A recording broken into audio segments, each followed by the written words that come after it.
Good morning, everybody. Welcome to MMHCA's February board meeting. Hello, Martin. Welcome. Hi, good morning, everyone. How are we? Good morning. Good. Perfect timing. We were just ending our discussion, so welcome. Thank you. Yeah, I was unsure because I was using the previous link and I'm perpetually on the wrong link. So I'm glad we're here. It's the same link every time. Okay, good. Well, then I was tracking with that. So I will note that for the meetings going forward. So I'll jump into a brief update in Lansing. And again, as always, feel free to stop me or flag me or whatever you have if you want to talk over some of the issues. Um, But it was a very busy week in Lansing this week. As you all probably saw, there was the State of the Union on Tuesday evening out in DC, and then there was the State of the State on Wednesday evening. So Lansing was pretty busy with stakeholders and full of legislators running around doing that. It's always a fun week from my perspective, whether I was in the legislature or now as I'm outside. It's just really good to see all these people running around doing that. It is really a fun time. So, a couple of the bills that we're tracking for Mahaka, I'm going to run through the list here. I have my notes, so if I'm coming up and down looking at the screen, I want to make sure I'm getting the bill numbers correct because we have a handful of bills. I have four right now that we're actively tracking. I'm going to begin with House Bill 4981. Actually, no, I don't want to begin with that one. That one needs a little bit more. Excuse me. I'm going to start with. Oh, of course, I actually wrote this one down wrong. 4981 is the one I want to start with, and that is the LLPC bill that cleared the House a week or two ago.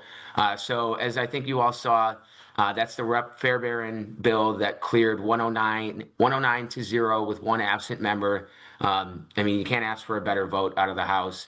I'm really impressed with the quick turnaround time that leadership moved this bill through the chamber in the year. It's a great sign. It means that they're ready to go to work. They're ready to get common sense policies done. That's an exciting time just from a general outsider perspective on the temperature of the legislature. So that bill was passed out of the House. It's currently sitting in the Senate Health Policy Committee. As Carol and some of you know that have been testifying, again, thank you for that because it goes a long way in showing up, speaking on behalf of that, especially that when we have Rep. Fairbairn, who's also testifying. I was able to see him this week and thank him for his support. He was thrilled. As I said, that's one of his first pieces of legislation that has passed unanimously. That's a big kudos for a legislator and a super exciting time for them to be able to move that forward and hopefully get a public act out of it for himself, but also for the association. So I don't have a timeline yet from the chair's office, Hertel, in the Senate on when they expect to move that. But again, because it was unanimous, there is no opposition. It should be a pretty straightforward process to go through that same process in the House, have the committee hearing, testify on behalf and support, and then more than likely another committee hearing to vote it out, get it onto the Senate floor.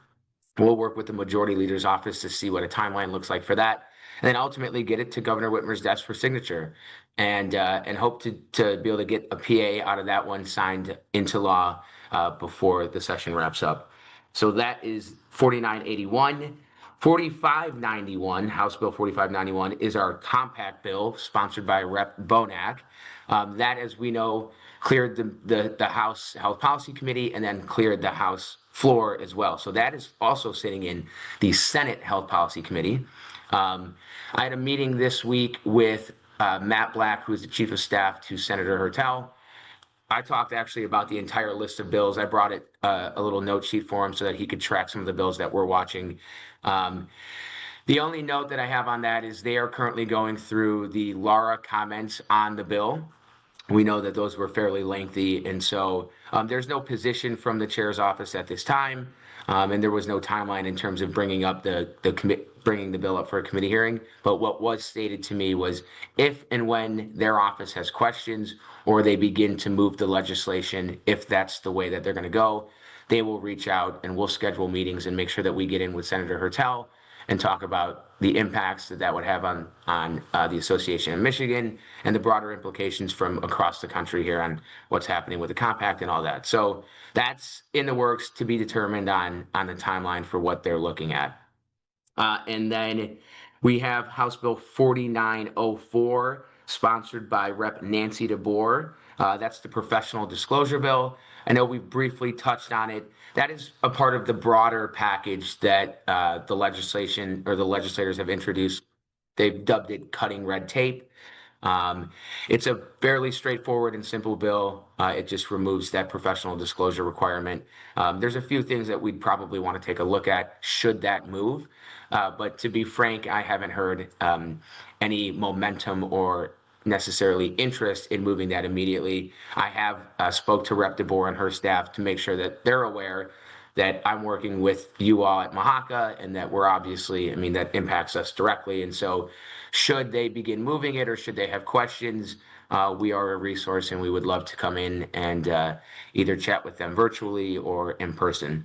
But again, no word on movement or interest of movement at this time. And again, as an association, if that's something that we want to push on, that we want to see move a little, we want to see move or move faster, we can always kind of start to group together and figure out, okay, do we get in and start maybe or putting in a letter of request for a committee or for a committee hearing or something of that sorts.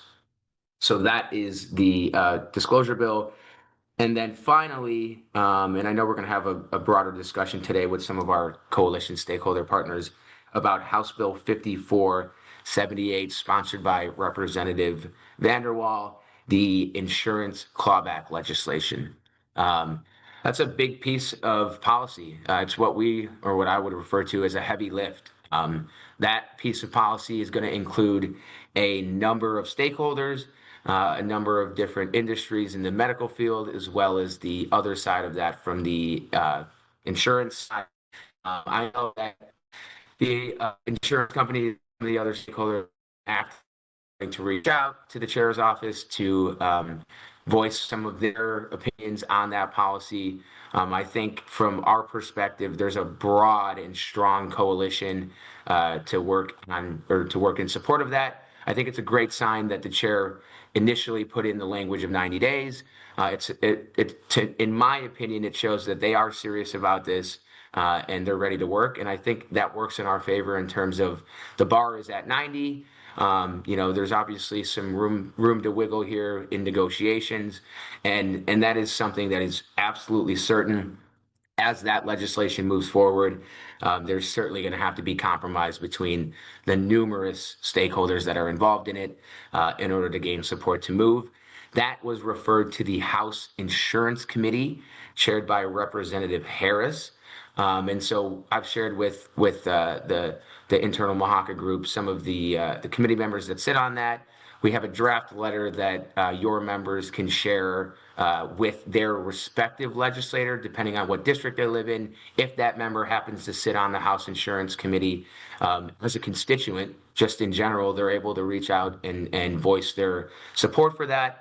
And they're also able to we can set up meetings if people want to go in and chat with these legislators. And then I don't anticipate a committee hearing coming up very quickly here, as I think they're taking quite a few meetings on that policy. But I do expect there to be negotiations around possible amendments or substitutes to that legislation. But we will continue to stay firm in our position and what that means for our association, but the industry as a whole.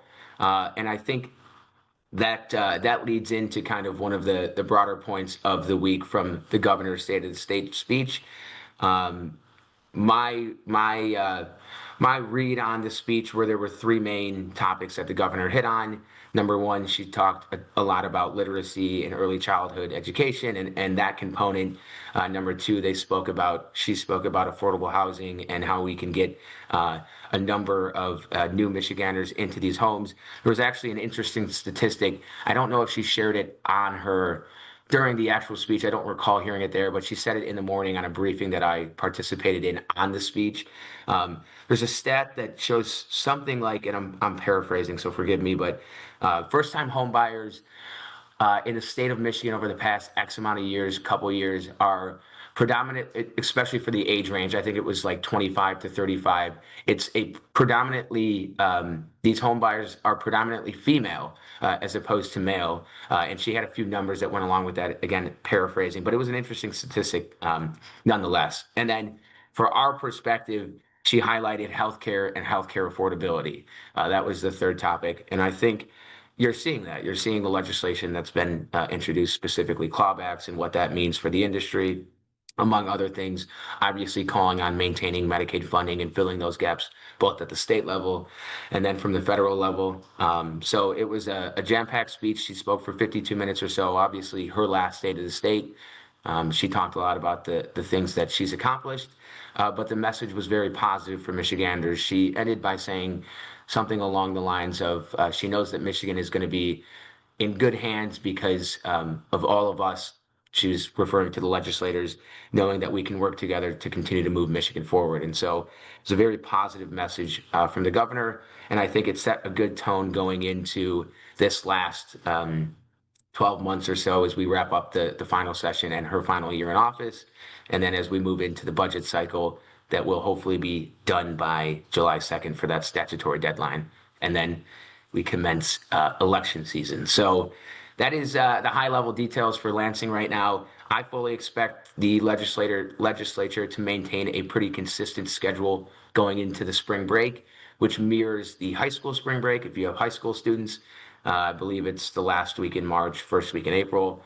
The legislature will be not meeting for session those 2 weeks, but I'm certain that budget negotiations will be ongoing through that as committee hearings will be pumping out their budgets, and we'll continue to monitor what some of the Medicaid and some of the subcommittees on behavioral health and others are doing from a budget standpoint. And if we have questions on that, if anybody wants to take a deeper dive in that, that's Rep. John Roth has a budget subcommittee budget. Rep. Van Workum has one, and so does Rep. Green. And so we'll continue to monitor those as they're pumping out their budgets. That is the high level.